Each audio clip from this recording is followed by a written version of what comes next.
Hello my dear friends. जैसा कि आप लोग देख रहे होंगे, हमारा लोग का हेडिंग जो है वो है ट्रायंगल त्रिभुज, जिसका मैं फिगर भी बना दिया हूँ, साइड में देख सकते हैं।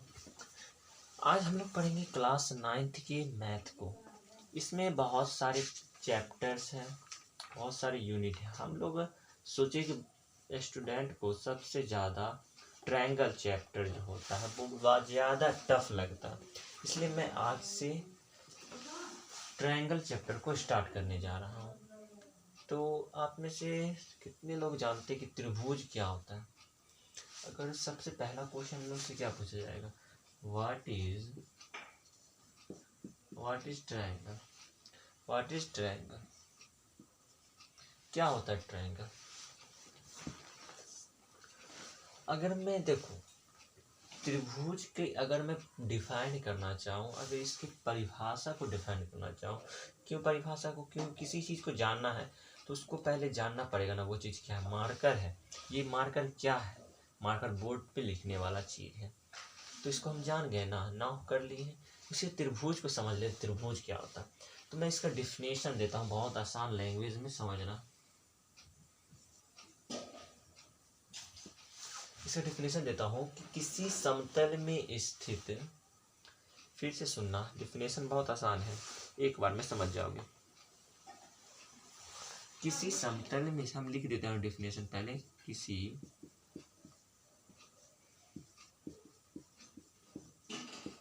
समतल में, किसी समतल में,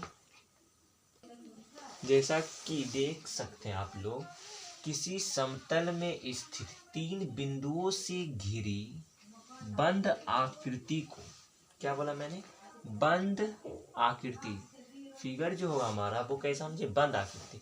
अब देखो यहाँ पे डिफिनेशन में बोला गया कि किसी समतल में स्थित, समतल मतलब कि ये भी एक समतल है, ठीक है।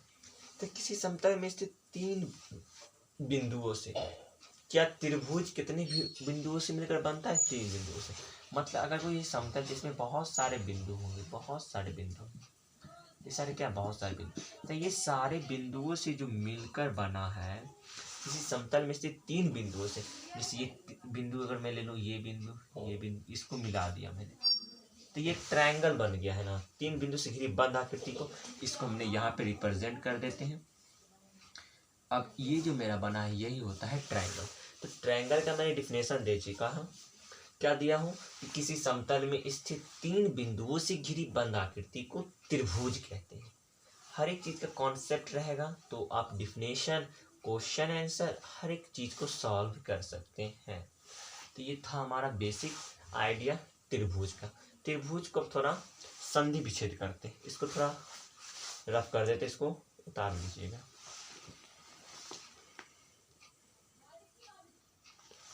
अब यहाँ पे ध्यान देना, डिफिनेशन तो हो चुका हम लोग का। अगर मैं इसका संधि विच्छेद करूं, त्रिभुज, त्रि का मतलब हो गया यहाँ पे तीन,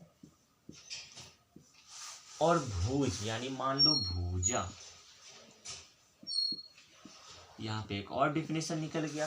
तीन भुजों से या तीन भुजा से मिलकर बनी एक बंद आकृति को त्रिभुज कहते हैं। हर एक चीज में कॉन्सेप्ट अगर आपको पता है ना, तो बहुत इजीली बता सकते हैं डिफिनेशन को। अब देखो इसका इंग्लिश में देखो, इंग्लिश में देखो क्या लिखा हुआ, ट्राइंगल। तो देखो TRI, ट्राई, इसका मतलब होता है तीन, ट्राई यानी क्या, तीन, एंगल यानी कोण, यानी तीन कोनों से मिलकर बने एक बंद आकृति को त्रिभुज कहते हैं। तो ये एक बेसिक आइडिया हुआ, आप लोग को ये भी एक पता रहना चाहिए।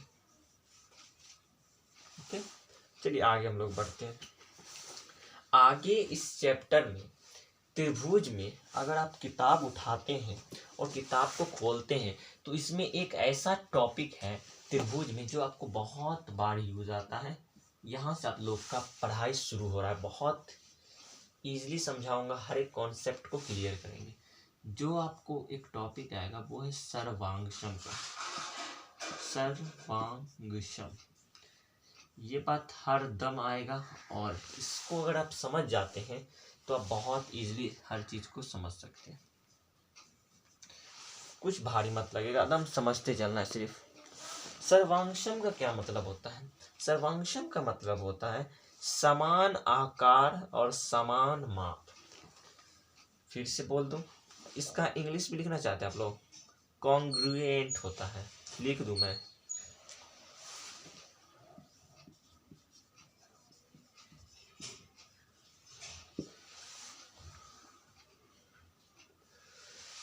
अगर कोई पूछता है सर्वांशम का क्या मतलब, इसका समान आकार और समान माप। क्या बोला मैंने? समान आकार प्लस समान माप। समान माप, जिसका समान आकार हो, यानी सहज माप मतलब हुआ अगर ये एक मार्कर है तो इसका आकार तो समान नहीं, ये तो बड़ा छोटा, और माप भी देखो, माप कितना, इसका इतना छोटा माप है, इसका इतना बड़ा माप है, तो माप समान नहीं ना। सर्वांशम का मतलब आकार और माप दोनों समान होना चाहिए। जैसे अगर मैं बात करूं, एक गिलास है, ग्लास 1 है ये, और ये ग्लास 2 है, ठीक है। ग्लास 1 ग्लास 2 दोनों का आकार और माप दोनों समान है। अगर आप शीशे वाले गिलास की बात करते हैं जिसका आकार दोनों का समान हो और साइज भी ना बड़ा हो ना छोटा हो, तो वो क्या होगा? सर्वांशम होगा। और सर्वांशम का अगर बात करें तो इसका अगर हम संधि विच्छेद करते हैं, अगर आप समझ गए, समान आकार और समान माप। जैसे एग्जाम्पल समझो, अगर नहीं समझ में आया अभी भी, अगर मैं एक ट्रायंगल ये बना रहा हूँ और ये एक ट्रायंगल बना, क्या ये दोनों सर्वांशम होंगे? नहीं भैया, कहाँ से सर्वांशम होंगे? नहीं आकार समान है, नहीं माप समान है। अगर इसी में मैं इसी के शेप का आकार यहीं पे बना दूं तो अब ये सर्वांशम कहलाएगा। अगर मैं बोल रहा हूँ ये एक विड्थ है और ये कोई विड्थ है, क्या दोनों सर्वांशम है? नहीं। क्यों नहीं? इसका साइज अलग है, इसका साइज अलग है, इसका माप अलग है, इसका माप अलग है, तो सर्वांशम कहाँ से होगा? तो ये सर्वांशम नहीं होगा। आगे देखते हैं, तो थोड़ा बात करते हैं। अब सर्वांशम का अगर हम संधि विच्छेद करें, इंग्लिश की शब्द मिटाते हैं, इसका अगर हम सर्वांशम का संधि विच्छेद करें तो शर्वा, एक वर्ड यहाँ पे क्या आ रहा है? शर्वांग। एक वर्ड आ रहा है यहाँ पे सम। दोनों का मतलब क्या होगा समझना यहाँ पे। सर्वांग, सर्वांग का मतलब होता है सभी अंग। क्या होता है? इसका मतलब होता है सभी अंग। सम का मतलब सम, आप लोग पढ़े होंगे अगर आप 5, 6, 7, 8 में होंगे। सम यानी समान। सम यानी क्या? समान। सर्वांशम का मतलब ही है सभी अंग जिसका समान हो। यहाँ डिफिनेशन भी नहीं समझ में आए तो कॉन्सेप्ट पकड़ लिए, जिसका सभी अंग क्या हो? समान हो, वो क्या है? तो सर्वांशम कहलाता है। समझ में आ गया होगा? या फिर समान आकार या समान माप वाले क्या कहलाते हैं? सर्वांशम कहलाते हैं। अंडरस्टूड? यहाँ तक है? आगे बढ़ते हैं। अब सर्वांशम का एक और बात यहीं पे बता दूं मैं, सर्वांशम का चिन्ह क्या होता है? चिन्ह पहचानें किसी सर्वांशम, तो जहां पर इस तरह का रहेगा, ये जो मैं लिखा हुआ हूं, ये दिखाई दे रहा हो ना, ये होता है सर्वांशम का पहचान। जैसे मैं बोला था कि एक गिलास है, ग्लास 1 है और ग्लास 2 है, ये दोनों सर्वांशम है, तो सर्वांशम है तो ऐसे दे देंगे। जैसे मैंने बोला था एक पेन है और ये दूसरा पेन है, जैसे मेरे पास पेन है, यहाँ पर देख लेता हूँ, हाँ यहाँ पर पेन मौजूद है। जैसे यहाँ देखो ये 2 ठो पेन है, ये दोनों पेन क्या सर्वांशम है? यस भैया, दोनों का आकार भले ही ये रेड है ये ब्लू है, बट दोनों का तो माप और आकार समान है और इसका सभी अंग समान है, तो ये पहला पेन और दूसरा पेन क्या होंगे? सर्वांशम होंगे। मतलब कि यहाँ पर हम ये चिन्ह लगाएंगे, यही हुआ सर्वांशम का मतलब। ये अगर समझ में आ गया हो तो जल्दी से बोलो यस सर, समझ गए यहाँ तक?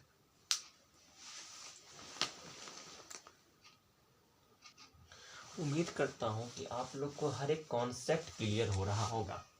कॉन्सेप्ट क्लियर हो रहा हो तो बोलिएगा बिकॉज कॉन्सेप्ट इज पावर। अब देखो हम अगर चैप्टर में आगे बढ़ते हैं, त्रिभुज के चैप्टर में आगे बढ़ते हैं, तो सर्वांशम के बाद एक टॉपिक आता है कि 2 त्रिभुज सर्वांशम होंगे, कब होंगे, कैसे होंगे, क्या होंगे, सारे कॉन्सेप्ट को समझेंगे। दो त्रिभुज है, अगर दो त्रिभुज सर्वांशम, इस तरह दे दे, समझ जाएगा ये किसका है, सर्वांशम लिखा हुआ है। ये मतलब क्या सर्वांशम, दो त्रिभुज सर्वांशम होंगे, कब होंगे, क्या होंगे। तो मैं इसका एक आसान भाषा में यहाँ पे लिख दूं तो लिखेंगे व्हेन, यानी जब 6 कंडीशन अप्लाई करता हूं। व्हेन 6 कंडीशन अप्लाइंग, जैसे यहां समझो, अगर ये कोई त्रिभुज है, ठीक है, और एक दूसरा त्रिभुज है, तो ये दोनों त्रिभुज सर्वांशम कब होंगे, व्हेन 6 कंडीशन अप्लाई, दो त्रिभुज सर्वांशम होंगे जब वो 6 कंडीशन को फॉलो करता हो, 6 कंडीशन उस पर अप्लाई होता हो, तब हम बोलेंगे दो त्रिभुज सर्वांशम है। जैसे अगर मैं बोलूं ये त्रिभुज कोई ए बी सी है और ये त्रिभुज है हमारा डी ई एफ, तो क्या मतलब यहाँ पे समझना जरा।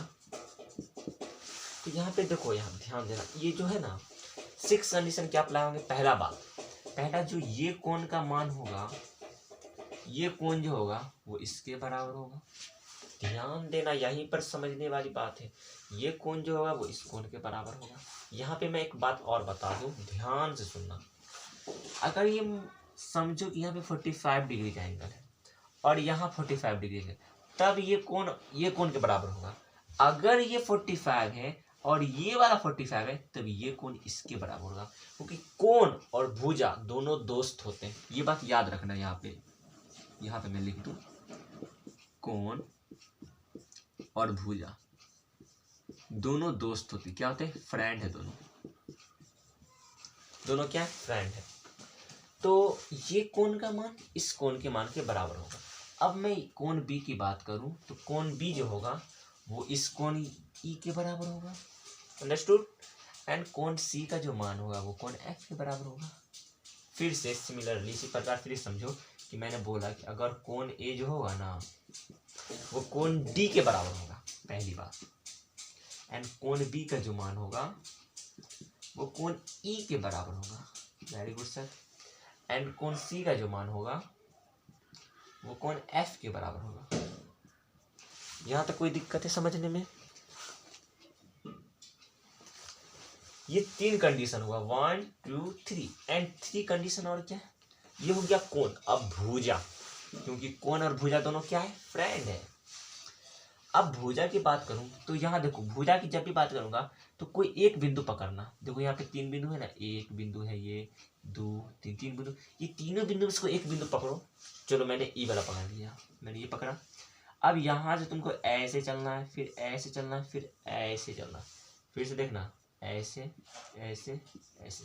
तो ए बी की जो भुजा होगी वो डी ई के बराबर होगी। भैया अगर आप यहाँ से ऐसे चल रहे हैं तो ये भी ट्रायंगल में आपको यहाँ से ऐसे ही चलना है। फिर से अगर आप इस ट्रायंगल में ए से बी जा रहे हैं तो इसमें भी इसी तरह जाना है। किस तरह? तो इस तरह से ऐसे, फिर ऐसे, फिर यहाँ से ऐसे। ओके, तो ए बी की जो भुजा होगी वो डी ई के बराबर होगा। Very good sir. A B की जो भुजा होगी वो डी ई के बराबर होगा। एंड इधर जब जाते हैं तो बी सी को जो भुजा होगी, ये जो बी सी है ये किसके बराबर होगा, ई एफ के बराबर होगा। ठीक है। अब जब यहां से सी ए की तरफ जाते हैं तो सी ए की जो भुजा होगी वो एफ ए के बराबर होगा। यही हो गया हमारा 6 कंडीशन। पहला ये, दूसरा, तीसरा, चौथा, पांचवा, 6। ये 6 कंडीशन अगर अप्लाइंग हो रहा होगा तो हमारा जो त्रिभुज होगा, हमारा जो ट्रायंगल होगा, वो दोनों ट्रायंगल क्या होंगे, सर्वांशम होंगे। बोले तो कॉन्ग्रुएंट होंगे, यानी ये दोनों सर्वांशम होंगे। समझ में आया? यहाँ तक बहुत इजीली आ गया हो तो एक प्यारा सा क्यूट सा स्माइल दे दो। अगर नहीं आया हो तो एक प्यारा सा रोने लगो, ओ माय गॉड, रोने लगो। चलो वेरी क्या, समझ में आ गया होगा, बहुत इजीली समझा रहा हूँ। अब मैं नोट में 2 पॉइंट लिखा रहा हूँ आप लोग, एंड इसके बाद ये जो मैं बताया हूँ इस पे क्वेश्चन करेंगे तब आपको और क्लियर समझ में आएगा, क्योंकि क्वेश्चन होगा तभी समझ में आएगा। इस पे इसी पर क्वेश्चन कराएंगे। पहले 2 पॉइंट नोट में लिखना। नोट में क्या लिखना है ध्यान देना, बहुत इंपॉर्टेंट बात बता रहा हूँ, बहुत ही इंपॉर्टेंट, जिसको बोलते हैं हम लोग VVI, VVI बात। नोट में क्या लिखना, समान त्रिज्याओं वाले, ध्यान देखना, समान त्रिज्याओं वाले यानी रेडियस, समान त्रिज्याओं वाले वृत्त सर्वांशम होते हैं। ये सर्वांशम का चिन्ह है। समान त्रिज्याओं वाले वृत्त सर्वांशम होते। क्या लिखा ये लाइन आप रटिए मत, रटना नहीं है, क्योंकि मैथ में कॉन्सेप्ट इज पावर, यही बात हमका, और यही मेरा सिद्धांत है, concept is power, this is my principle of concept is power. समान त्रिज्या वाले वृत्त सर्वांशम होते, क्या मतलब अभी जस्ट बता रहे। एक और बात पॉइंट में लिखना नोट, समान भुजाओं वाले, समान भुजाओं वाले, समान भुजाओं वाले वर्ग जो होंगे ना, वर्ग, वो भी सर्वांशम होते हैं। ये दोनों बात को समझते हैं। जैसा मैंने बोला समान त्रिज्याओं वाले वृत्त यानी सर्कल, जैसे अगर कोई ये वृत्त है और इसका रेडियस यहां से यहां तक है, कितना 5 सेंटीमीटर है, और ये 5 सेंटीमीटर, तो समान त्रिज्या वाले, अगर इसकी त्रिज्या 5 सेंटीमीटर है और एक दूसरा सर्कल है और इसकी त्रिज्या 10 सेंटीमीटर है, जब इसको इसकी पर डालेंगे, जैसे मैं बोल रहा हूँ अगर ये मेरा हाथ है 5 सेंटीमीटर, ये भी 5 सेंटीमीटर, तो दोनों को जब मिलाते हैं तो ये दोनों बराबर हो जाता है, सबका देखो साइज बराबर हो गया ना, साइज बराबर हो गया, तो मतलब क्या ये दोनों सर्वांशम है। लेकिन जब ये 5 सेंटीमीटर वाला को 10 सेंटीमीटर पर डालेंगे, क्या त्रिज्या समान है? नहीं है समान, ये सर्वांशम नहीं होंगे। हाँ, अगर हम 5 सेंटीमीटर वाले वृत्त को 5 सेंटीमीटर वाले वृत्त पर अगर डालते हैं, तब बोलते हैं कि समान त्रिज्या वाले वृत्त सर्वांशम होते हैं। क्लियर? इसमें आते हैं समान भुजाओं वाले, जिसकी भुजा, समान भुजा वाले वर्ग, जैसे मैं बोल रहा हूं ये कोई वर्ग है, यहाँ पे ABCD कोई वर्ग है, यहाँ AB की जो भुजा है वो 5 सेंटीमीटर है, और इससे बड़ा वाला जो है ABCD ये है 10 सेंटीमीटर। अब जब इसको हम इस पे डालेंगे, क्या दोनों का साइज बराबर होगा? इस तरह से नहीं ना होगा, तब ये दोनों सर्वांशम नहीं होंगे। हाँ, अगर समान भुजाओं वाले मतलब ये 5 सेंटीमीटर है, अगर ये भी 5 सेंटीमीटर होगा, तब समान भुजाओं वाले वर्ग जो होंगे वो क्या होंगे? सर्वांशम होंगे। यही दोनों पॉइंट का मतलब हुआ। उम्मीद करता हूं कि आप लोग को समझ में आया होगा। तो आज की वीडियो में हम चाहते हैं कि इतना ही रहने दें, क्योंकि ये ट्रायंगल चैप्टर जो है ना बहुत ही कॉन्सेप्चुअल मानो तो एक तरह से है, लेकिन अगर आपके पास कॉन्सेप्ट है ना तो कोई चीज भारी नहीं होगा, टफ नहीं होगा।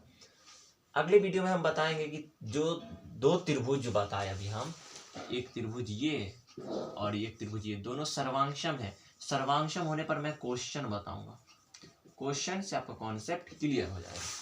तब तक के लिए मिलते हैं नेक्स्ट वीडियो में, जब तक के लिए tata bye bye, see you, good luck my dear.